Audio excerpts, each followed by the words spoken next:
Los Washington Wizards consiguen el pick número 1 del draft después de muchos meses perdiendo a propósito. Con una estrategia de tanking exhaustiva y también muy criticada, los Wizards consiguen ese ansiado número 1 del draft y en junio se decidirá qué jugador, probablemente J.D. Banza. También hablamos de las semifinales, ya tenemos dos finalistas de conferencia. En el oeste los Thunder siguen con el guión previsto, arrasan a los Lakers de un LeBron James que está en duda, no se sabe lo que hará el rey del baloncesto el año que viene.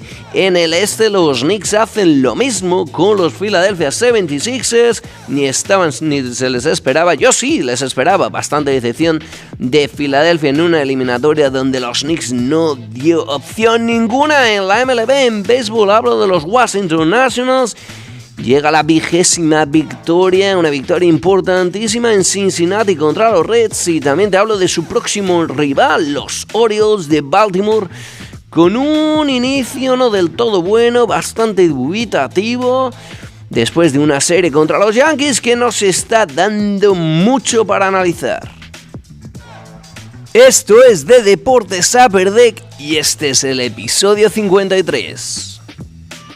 Si te gusta el baloncesto y si te gusta el béisbol, si te gusta seguir las mejores ligas de baloncesto y béisbol del mundo, la NBA y la MLB, desde luego este es tu podcast. Aquí en The Deportes Upper Deck, todos los jueves te hablo de NBA y te hablo de MLB, y también me centro en los equipos de Washington DC, en la capital de Estados Unidos, los Washington Wizards en NBA y los Washington Nationals en MLB. ¿Dónde aparezco? Aparezco en cualquier plataforma. Aparezco en YouTube, en Spotify, en iVoox, en Amazon Music, en Apple Podcasts o en cualquier plataforma en la que normalmente suelas escuchar podcasts. También tengo contenido escrito diario en Twitter o X, @SportTouch9. Sígueme, dale al like si te gusta el contenido y disfruta de la NBA, de la MLB, aquí en The Deportes Upper Deck todos los jueves.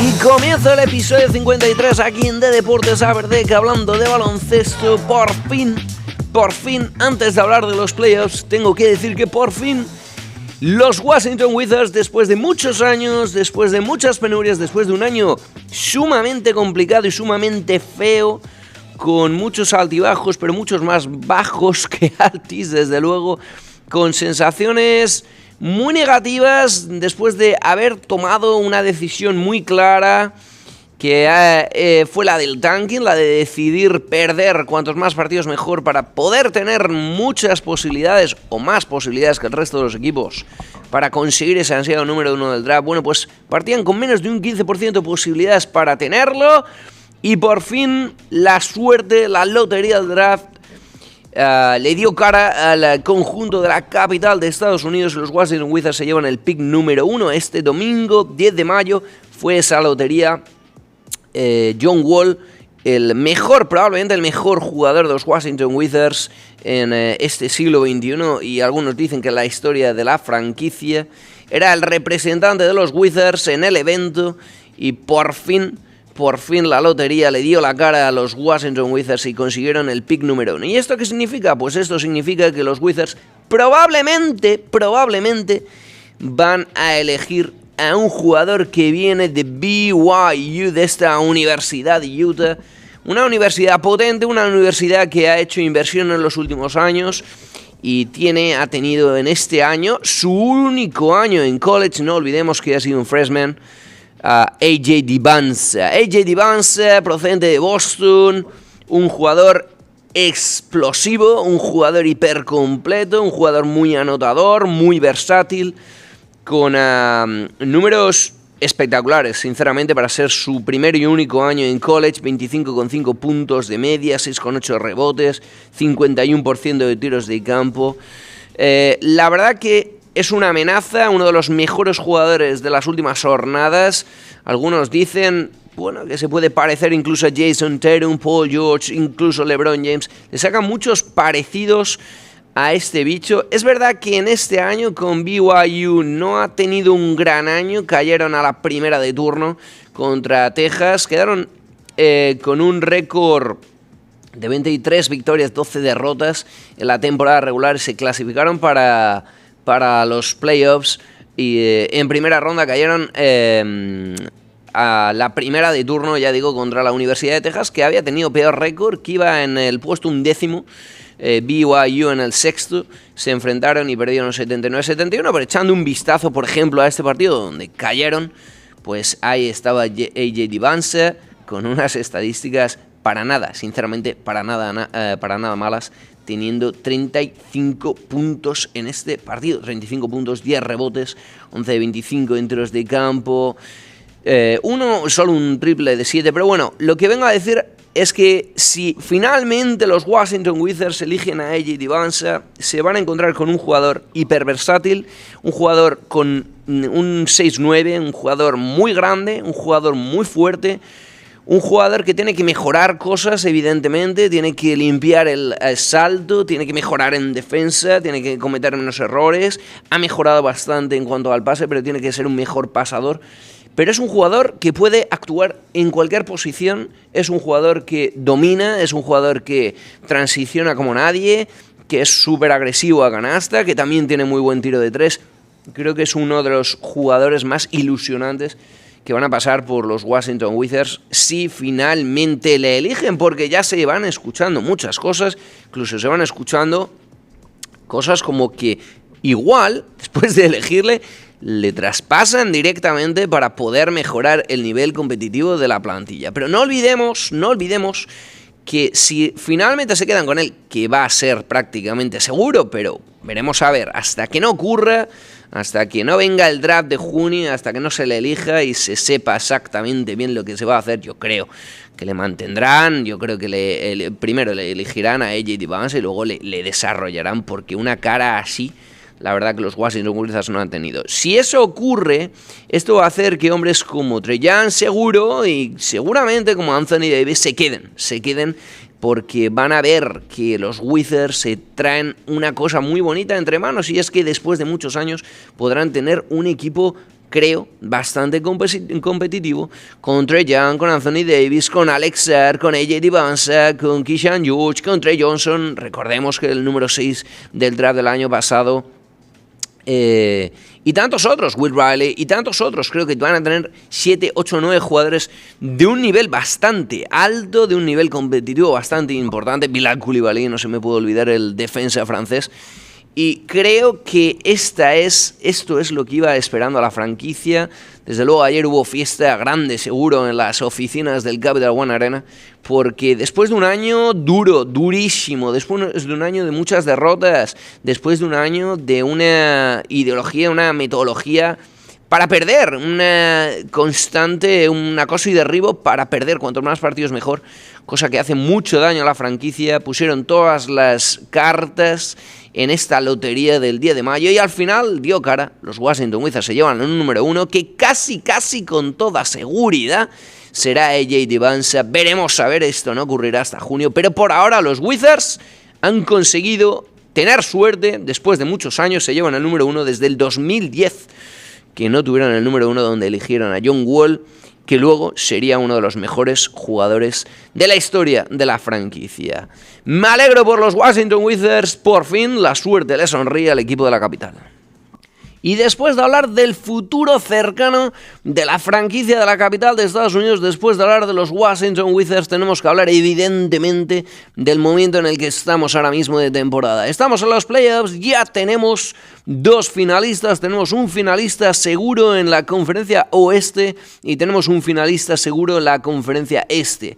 Y la realidad es que se han cumplido las expectativas. Si coges a estos 2 equipos al principio de temporada y les dices, pues sí, vais a llegar a las finales de conferencia, probablemente la mayor parte del aficionado de baloncesto que siga la NBA hubiera asegurado que estos 2 hubieran repetido en finales de conferencia. Porque repiten, los Knicks repiten en la conferencia este y los Thunder evidentemente también repiten, los actuales vigentes campeones, los Oklahoma City Thunder. Y vamos a hablar primero de estos, de los Thunder en la conferencia este. Los Thunder han barrido, no han perdido ni un partido, ni de primera ronda contra los Phoenix Suns, ni de segunda ronda, semifinales, contra los Ángeles Lakers. Todo hay que decir que es una eliminatoria, creo, muy influenciada, muy influenciada, porque los Lakers no han podido tener finalmente ni un solo partido a su máxima estrella, a uno de los mejores jugadores del mundo. Evidentemente hablamos del esloveno Luka Doncic. Al final Doncic no se recuperó, se perdió toda la postemporada. La primera ronda de los Lakers fue buena, liderados y comandados por LeBron James, y un juego bastante sólido en general, sobre todo mejorando en pintura, que es lo que más se afeaba del equipo de Los Ángeles. Pero en segunda ronda les ha venido el bicho, les ha venido un equipo que no comete prácticamente errores, un equipo muy ayudado, sí, hay que decirlo, al menos en mi opinión, muy ayudado por los árbitros, pero un equipo prácticamente perfectos, y la perfección creo que no existe. Esta gente se acerca mucho a ella, tiene errores, pero los errores que tiene son tan sumamente pequeños y no da mucho tiempo a que el rival en esos momentos de error aproveche lo suficiente como para ganar partidos. Los Lakers han tenido sus pequeños momentos, pero no lo suficientemente inspirados han estado para pasar a los Thunder. En este último partido, el último partido que se jugó el lunes, el 4-0, donde los Thunder ganan y sellan el pase a la final de conferencia, que por cierto tienen 8 días hasta que empiece la final de conferencia. Veremos a ver este super mega descanso de 8 días, después de barrer a los Suns, después de barrer a los Lakers, tienen 8 días de descanso hasta el comienzo de la conferencia. Sí, la eliminatoria entre los Minnesota Timberwolves y los San Antonio Spurs termina en un séptimo partido que parece que se va encaminando hacia eso, pero bueno, si hay un séptimo partido, los Thunder tendrán 8 días de descanso. Esto es quizás demasiado, veremos a ver. Pero hablando de este partido en sí, del último partido donde los Thunder ganaron por 115-110. Creo que los Lakers jugaron su mejor partido, lo tuvieron bastante cerca, pero en el momento clave, en los momentos clave, los Thunder cometieron pocos errores y hicieron lo que tenían que hacer. 35 puntos de Shai Gilgeous-Alexander, el MVP de la temporada regular de los Oklahoma City Thunder. Es verdad que 12 de tiros libres, como ya digo, creo que los árbitros, si se tienen que poner de un lado o de otro, siempre se ponen del lado de los Thunder, pero bueno, esto evidentemente cuanto más se genera, cuanto más se produce y más se crea, pues evidentemente más faltas se va a hacer. Eso es así, pasa con todos los equipos que tienen superioridad. Y de repente ha aparecido en esta postemporada este jugador, Ajay Mitchell, 28 puntos, con una valentía espectacular, con un manejo y con unas ganas de meterse en la alineación de los Oklahoma City Thunder por la ausencia de Jalen Williams, un Jalen Williams que se ha perdido muchos partidos, un Jalen Williams muy importante el año pasado y no tan importante este año. Bueno, pues Ajay Mitchell ha venido, ha caído de pie totalmente y se ha metido en la alineación como si llevase toda la vida jugando con estos bichos. Pero el kit de la cuestión, el kit de este partido, desde luego fue el quinteto. Estaba Chet Holmgren con Isaiah Hartenstein. Estos dos bichos juntos es muy complicado hacerles dañito a unos Oklahoma City Thunder que tienen el perímetro también a Luguensdorf ayudando. Son mastodontes totalmente, juegan prácticamente como si llevasen 20 años seguidos jugando y sobre todo dominan a la perfección todo tipo de mecanismos. Y sobre todo en defensa es muy complicado, muy complicado hacerles daño. Es un equipo sumamente físico que controla la posesión y controla también la transición. Como ya digo, los Thunder, si no son perfectos, se acercan mucho. Y han ganado los Lakers, pues unos Lakers que han intentado hacerles daño en cada uno de los 4 partidos. No han tenido una buena eliminatoria, por ello el resultado, creo que se han merecido quizás alguna victoria, por ejemplo en este último. Y bueno, pues la duda será LeBron James con 24 puntos, por cierto, buenas actuaciones, muy buenas actuaciones de LeBron James, 12 rebotes, los 12 defensivos y 24 puntos. La duda es si LeBron a los 41 años se va a retirar, todo parece que no se va a retirar, o si va a extender un año más la franquicia de Los Ángeles, o si termine su contrato, si terminará su vida profesional en la ciudad de sus amores, en Cleveland, la ciudad donde le llevó a la gloria, la ciudad donde consiguió anillos, la ciudad donde una de las ciudades, evidentemente también en Miami, también un anillo con los Lakers en el 2020, la burbuja, pero sobre todo en Cleveland, en el estado que le vio nacer, que le vio crecer, en Ohio. Veremos a ver si James vuelve o no vuelve a Cleveland, y creo que esto estará muy influenciado por el papel de los Cleveland Cavaliers en estas semifinales del este. Veremos a ver, pero lo que está claro es que los Thunder han destrozado a los Lakers. La otra eliminatoria que terminó, nos vamos al este y hablamos del otro finalista de conferencia. Lo digo muy alto y lo digo con muchas ganas porque me alegra mucho que los New York Knicks se hayan colocado otra vez por segundo año consecutivo en las finales de la conferencia este. Y los Knicks han barrido a los Philadelphia 76ers. Quizás, si me venís escuchando aquí en Deportes Upper Deck, pensaréis algunos quizás que he dado he hinchado demasiado el globo de los Philadelphia 76ers. Creo que me he pasado un poquito viendo el resultado de esta eliminatoria, donde los Knicks han barrido totalmente a los Sixers, donde les han vapuleado a excepción de un partido, pero creo que en general los Sixers han tenido poco o nada que hacer, no han tenido prácticamente argumentos, porque los Knicks han estado muy centrados y haciendo todo lo que tienen que hacer bien y mucho mejor. Cada uno de sus jugadores ha hecho exactamente lo que se le pedía en el manual y las cosas para los Knicks han salido pues perfecto. ¿Por qué? Porque han ganado la eliminatoria 4-0, porque tienen muchos días hasta que comience las finales de conferencia y porque se van a enfrentar o a los Cavaliers o a los Pistons, que van a venir de una eliminatoria feroz, una eliminatoria que está sumamente igualada y que una eliminatoria que probablemente o quizás se alargue hasta el séptimo partido. Por tanto, los Knicks, como los Thunder, han barrido a su rival.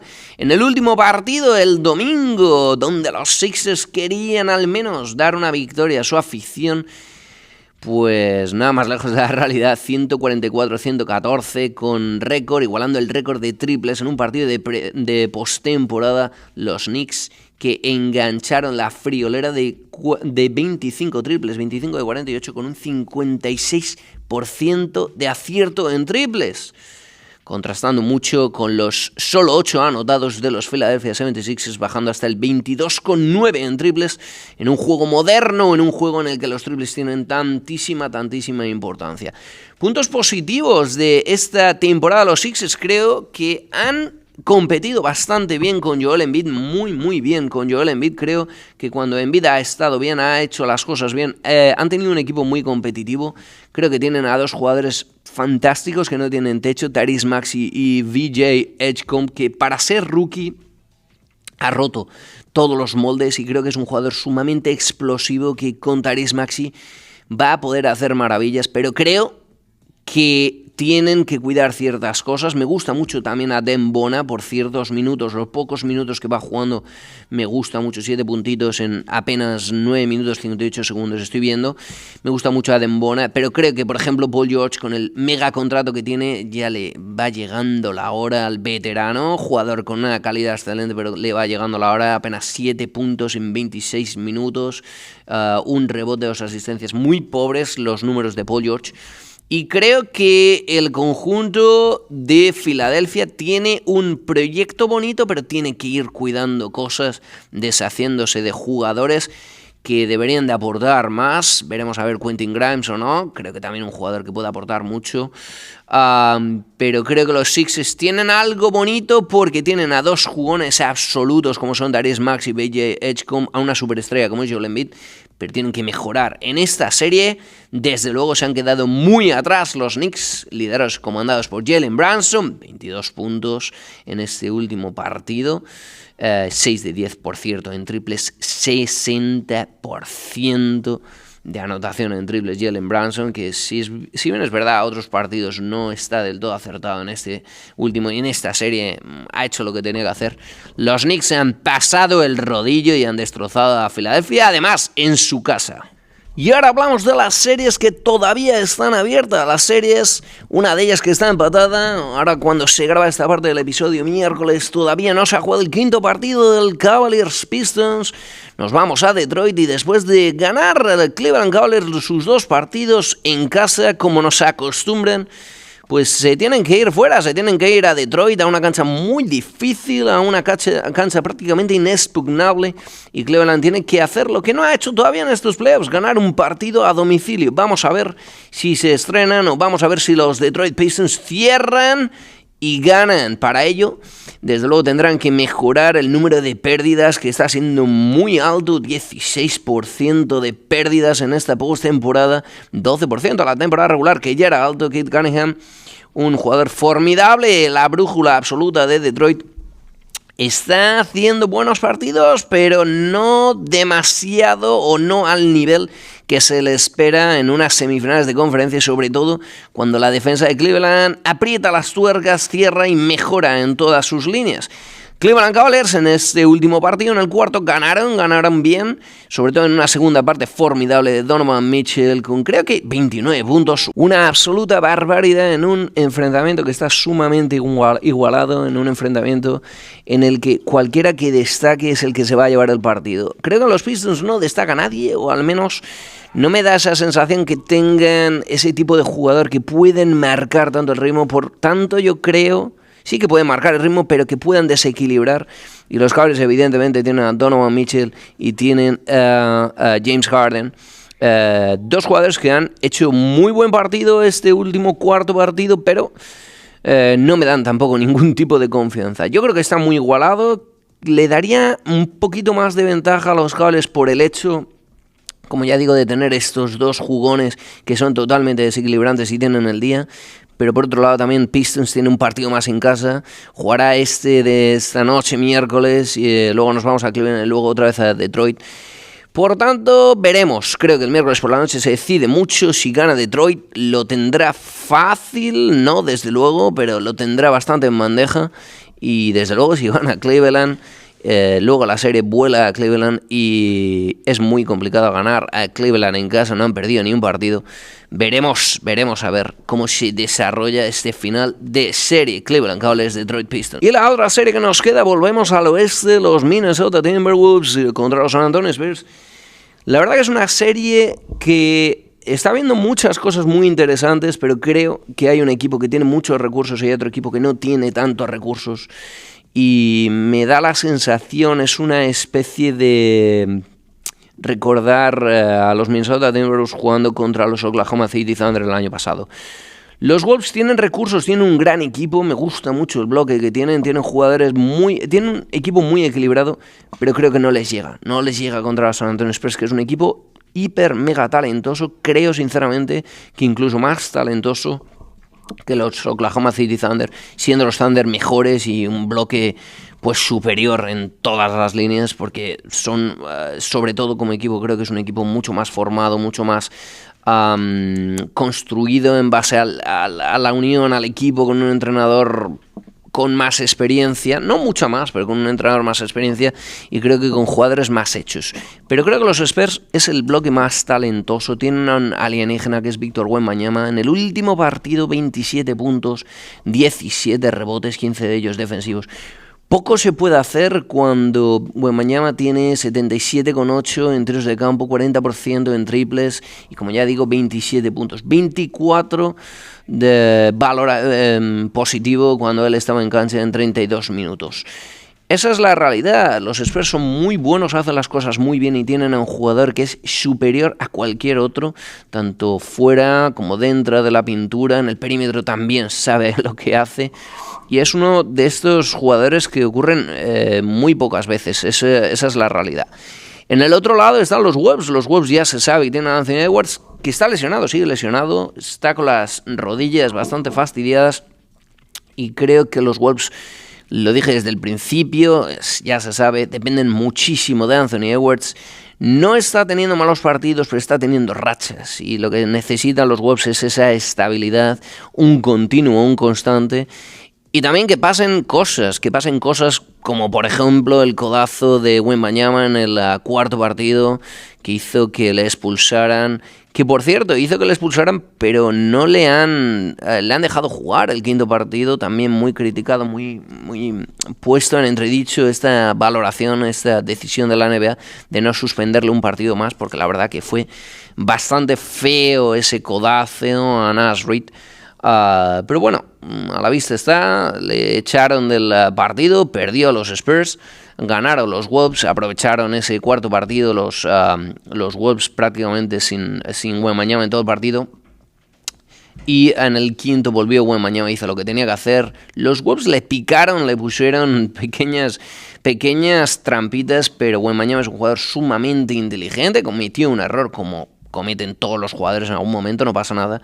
En el quinto partido lo corrigió, hizo un partido impecable. Creo sinceramente que esta eliminatoria, a no ser que la pierdan los Spurs, está bastante decantada. Aún así tienen que volar a Minnesota, donde van a tener un partido muy complicado. Y veremos a ver si la serie se termina en 6 o en 7. En la final les esperará a los Thunder, el bicho más duro, el monstruo de la NBA, un equipo que parece ahora totalmente indestructible. Parece muy difícil que algún equipo le pueda ganar a los Oklahoma City Thunder en 5, 6 o 7 partidos. Y después de hablar de la NBA, después de hablar de la postemporada, sabéis que hablo de béisbol y sabéis que comienzo siempre hablando de la MLB, de los Washington Nationals. Los Nationals, ahora mismo, principio de la temporada, todavía podemos decir que estamos al comienzo de la temporada, aunque ya se han jugado 40 partidos, lo suficiente como para ver por dónde van los tiros, por dónde va el rumbo de cada franquicias que han comenzado muy lentas, encadenando muy pocas victorias consecutivas y muchas derrotas consecutivas, como los Phillies y los Mets, sobre todo en las primeras semanas, en el primer mes. Parece que ahora en mayo comienzan a avanzar, comienzan a andar, los bateadores comienzan a darle a la bola y sobre todo el bullpen y los pitchers comienzan a tener actuaciones un poquito más sólidas. Los Phillies ya se colocan ahí en segunda posición de la misma división donde están los Nationals. Pero hablando de los Washington Nationals, buenas noticias y creo que una mejoría evidente en el picheo. Ahora mismo, cuando se graba el episodio, estamos en la mitad de la serie contra los Cincinnati Reds, unos Reds que han comenzado bien, la verdad, esta temporada. Bueno, pues ahora hemos llegado a la 20ª victoria, la conseguimos el martes por la noche contra los Reds en un partido donde hubo 5 home runs, donde Dalen Lyle, un jugador de perfil bajo, no demasiado popular, con no demasiados buenos números, aunque con una mejoría evidente el año pasado donde explotó y este año parece ya que se consolida, hizo un absoluto partidazo. Los Nationals ganaron por 10-4 a los Reds y se colocan con 20 victorias, 22 derrotas. Terminaremos la serie el miércoles, el jueves terminaremos la serie y después tenemos un enfrentamiento directo contra los Orioles. Digo directo no porque estén en nuestra división, no porque estén en nuestra liga, porque ellos puntúan en la liga americana, los Nationals en la liga nacional, sino porque es un derby, el derby del Beltway Series, partido muy importante, una serie muy importante que espero atraiga a mucha gente al Nationals Park. Y es importante porque hasta el 2005 el único equipo que había en la región del DMV, del District of Columbia, de Maryland y de Virginia, era Baltimore, los Baltimore Orioles, hasta el 2005, que los Washington Nationals llegaron a Washington para establecerse como creo ahora mismo que es la franquicia fuerte, al menos aquí en la zona, pero todavía los Orioles siguen siendo fuertes. Hablaremos un poquito más tarde de estos Baltimore Orioles con un inicio un tanto raro y extraño. Pero los Washington Nationals, como ya digo, consiguiendo la 20ª victoria, ahí están haciendo las cosas bien. Creo que han mejorado en el pitching y han mejorado sobre todo porque su ace, que era Cade Cavalli, creo que le ha dejado paso al que creo que es el pitcher que está mostrando mejor cara, que es Foster Griffin. Foster Griffin con un ERA de 2.12 después de años lesionado, después de años en el dique seco, después de varias temporadas volviéndose a encontrar, pues Foster Griffin ha conseguido tener esa estabilidad que tanto se le demandaba y ahí está como el primer jugador en el pitching del equipo. Ahora mismo con un ERA, con una media de 2.12, está haciendo las cosas muy bien, 4 victorias, sobre todo el otro día contra los Miami Marlins, haciendo una actuación sensacional. Y en la ofensiva seguimos mostrando una cara fantástica, no tan buena como hace 2 semanas, ha bajado un poquito los números de los Washington Nationals, era muy difícil de mantener ese nivel, pero todavía seguimos teniendo una actuación bastante buena en la ofensiva, con CJ Abrams siendo el mejor bateador. Sobre todo, ya no solo el mejor bateador, sino el mejor jugador en general en la ofensiva, también la defensiva, el shortstop, jugador clave en el esquema de los Washington Nationals. James Wood sigue con 12 home runs, estando ahí arriba como jugador con máximo home runs de la plantilla, uno de los mejores bateadores del campeonato. C. Abrams con RBI, 36 RBIs, también muy arriba en el ranking de RBIs. Y entre estos dos creo que llevando el máximo potencial ofensivo, pero cada partido se van sumando jugadores como por ejemplo el martes, como ya digo, Dalen Lyle, también Brady House ayudando, no tanto en defensa, al tercera base, Luis García Jr. también el martes enganchando 2 home runs. Creo que el equipo lo está haciendo muy bien, están saliendo las cosas, y para un equipo sumamente joven, donde la máxima estrella tiene apenas 25 o 26 años, como es el caso de CJ Abrams y James Wood, creo que las cosas están marchando. Blake Butera con un esquema de probar, de rodar, de probar, de mover a los jugadores, moviéndoles de bases, moviéndoles de posiciones, dándoles distintas situaciones para probarles y para ver cuál es el mejor esquema. Creo que están saliendo las cosas bien, y creo que a las manos de James Wood, que lo ha jugado todo, y de CJ Abrams, que lo ha jugado casi todo, menos un partido, creo que las cosas van por el camino correcto. Y después de hablar de los Washington Nationals, voy a hablar de los Baltimore Orioles. El conjunto de Baltimore, el equipo, creo, rey de la zona. Como ya digo, todavía los Washington Nationals no tienen tanto seguimiento como los Baltimore Orioles, pero poco a poco voy observando que el estadio de los Orioles cada vez va estando más vacío, no termina de enganchar. Tampoco los Orioles han comenzado bien, con solo 19 victorias, 29 derrotas, un equipo que puntúa en la Liga Americana, en la división este de la Liga Americana. Creo que en la división más difícil, donde los Tampa Bay Rays han comenzado como una flecha, 28 victorias, 13 derrotas en primera posición, con un poquito menos de 70% de victorias, un 68% de victorias, haciendo las cosas muy, muy, muy bien. Segunda posición para los Yankees con 27 victorias, solo una victoria menos. Y luego ya están los Orioles con 19 victorias, con un 44% de victorias. Los Blue Jays, que recordemos que quedaron finalistas la pasada campaña en el World Series y perdieron el séptimo partido contra los Dodgers. Y los Red Sox, tanto los Blue Jays como los Red Sox, que no se terminan de encontrar ninguno de los dos. Pero esta división es muy muy dura. Los Orioles han comenzado eso, con 19 victorias, 24 derrotas. Un inicio un poco raro, no terminan de avanzar, no terminan de enganchar buenos partidos en la ofensiva. Y bueno, si nos vamos a las estadísticas, están un poco en mitad de la tabla, tirando para abajo en prácticamente todo. Por ejemplo, en el número de hits, los Baltimore Orioles están en 22ª posición con 324 hits. Para hacernos una idea, el equipo que menos hits lleva, que menos bateos lleva, son los San Diego Padres, con 300. Desde luego el pitcheo tiene que ser bueno, el de San Diego Padres, porque los datos no van nada mal, las estadísticas no van nada mal para los Padres, pero ahí están, el bateo 300, como ya digo, los Baltimore Orioles 324, los New York Yankees 335, los Washington Nationals en séptima posición 352, y en primera posición los Atlanta Braves 394, que siguen siendo el mejor equipo MLB hasta ahora. Y si nos vamos a RBI, la producción en las bases, pues nos vamos a una RBI donde los Baltimore Orioles mejoran, están en 11ª posición en 183. Está claro que no terminan de materializar de alguna manera el poderío que tienen, porque tienen poderío. Si nos vamos a carreras, están en 186 carreras, también en la 11ª posición. Creo que el problema viene sobre todo en el picheo.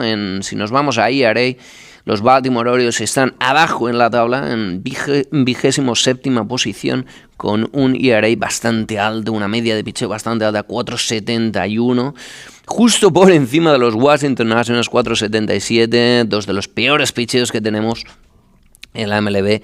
Están del lado de los Orioles y de los Nationals. Vamos a ver este fin de semana, que además juegan los Aces, jugarán Cade Cavalli Veremos a ver cómo se desarrolla este fin de semana en el pitcheo, en ese duelo del Betway Series entre los Nationals y los Baltimore Orioles.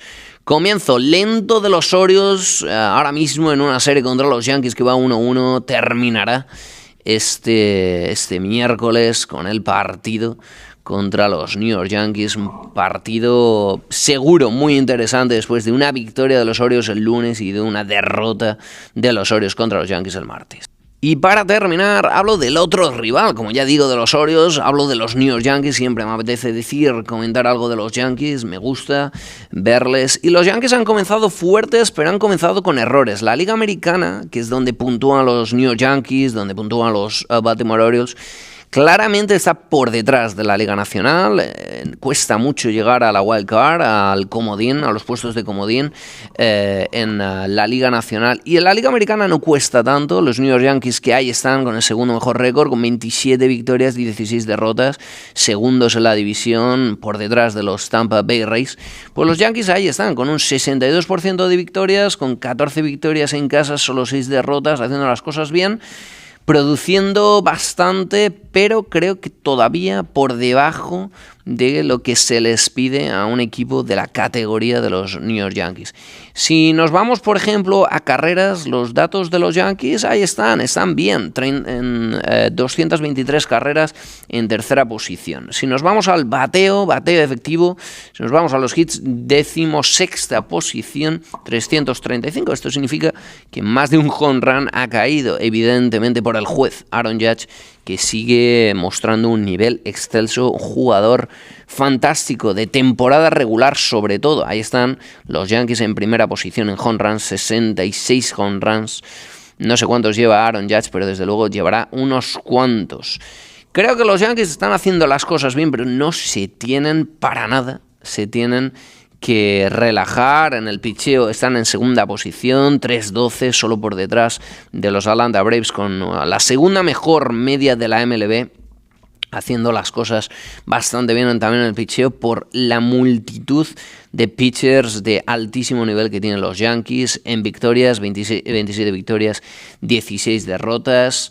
En entradas, en IP, en entradas están en cuarta posición con 381 entradas, y en hits, en bateos, los Yankees están arriba también con 306, abajo con 306 bateos, les han bateado 306 veces, que es un dato bastante positivo, teniendo en cuenta que al equipo al que más han bateado son los Philadelphia Phillies con 399. Están bien, nada comparable a la Liga Nacional. Puntúan en una liga que está para abajo, con equipos que no han terminado de arrancar, como los Toronto Blue Jays o los Boston Red Sox. Esto creo que le viene muy bien, pero aún así es una división muy difícil, donde los Tampa Bay Rays han comenzado muy fuertes y van marcando un rumbo, un camino que es complicado, muy complicado de mantener. Vamos a ver los Yankees cómo terminan la serie en Baltimore y cómo continúan este comienzo de temporada.